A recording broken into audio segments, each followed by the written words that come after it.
Rachel here. He is ready for the second game in a must-win situation in these 3 last games. That is stressful, with the black pieces as well. Yeah, with the black pieces, I do expect a different strategy from Magnus. Whatever he did yesterday just wasn't working with black.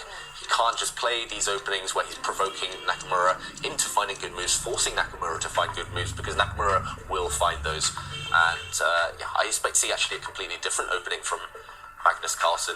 Let's see what he has in his repertoire. He has a very wide repertoire. Often he has different openings for different situations. Different openings in must-win situations, different openings when he wants to be solid.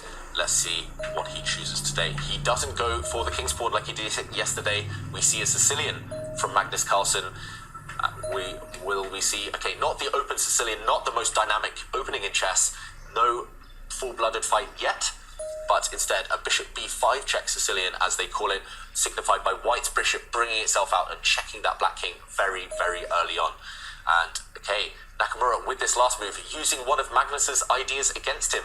Magnus was actually the one who popularized this bishop retreat, just preempting any attack on that bishop.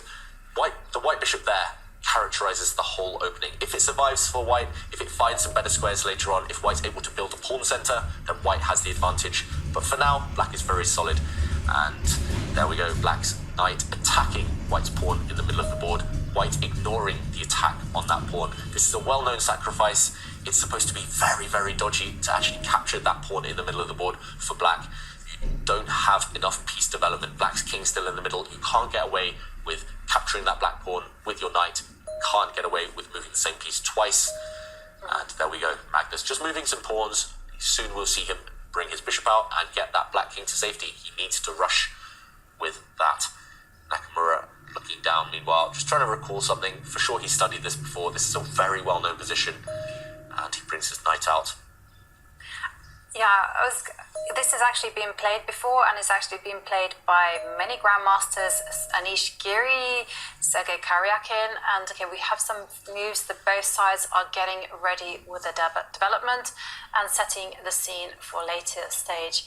I mean, this kind of opening feels like it's much more comfortable for white. I mean, I've always been a big fan of those 2 white pawns there.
best chance, the last chance, just to try and capture some of those black pawns. But that won't suffice. That won't be enough to hold the game. Clock is ticking for Hikaru Nakamura now. Game 4 between Anish Giri and Timur Radjabov has started. It is a must-win situation for Anish to take this to tiebreak. So we're going to head into that game when this is decided. And I do have a feeling we have a few very exciting minutes ahead of us in this one as well. Yeah, I mean, Anish Giri, he's gambled everything on this final game because actually in the last game, he took a draw in the same way he did at the beginning of today. They played 2 identical games today, quick draws. So Anish Giri banking everything on that last win. Meanwhile, Nakamura trying to bring the white rooks to stop the advance of black's pawns. But is that going to be too little, too late? It feels like having 3 extra pawns on one side of the board. I mean, even with 2 extra pawns on one side, it should be decisive. But 3 extra pawns for Magnus. What would you do here, Ivanka? Would you use your rook? Would you capture white's remaining pawn? Or would you maybe use the black king to advance? Teamwork. I'm a big fan of teamwork in the endgames, and I don't think that the white pawn is going to run away. So bring my king in. Yeah, for me. That's the first move that comes to my mind. White is attacking one of black's pawns. Actually, the pawn on what we call the f7 square. So why not activate the black king? Improve it, defend it at the same time. Kill 2 birds with 1 stone. That's the dream in chess. Magnus plays that move. He's still got so much time on the clock as well, Magnus Carlsen. This is great technique. You know, the king comes forward and is actually used as an aggressor. And look at it. I mean, there's just such beautiful coordination between those 3 heavy pieces. And it's not just those pieces that are working amazingly. Look at the pawn chain as well. It's just a vision in endgame perfection. Actually, it's not just the pawn chain. Look at that whole diagonal. Black has 3 pawns. Black has a knight and a rook, all on the same diagonal. He should have kept his king back there on the same diagonal. That would have been beautiful. But it's okay. Nakamura, he knows that he has to try something. He has to try and attack some of black's pawns. White's remaining pawn dropped off. But the knight is going to come and defend the pawn. There you see it on the board. And then the king will just snake its way in and start menacing some checkmating ideas. It's game over. And Nakamura's about to resign. Yeah, or let his clock run out. Okay, he makes a move, he brings his rook across. Black's king is just going to step forward now.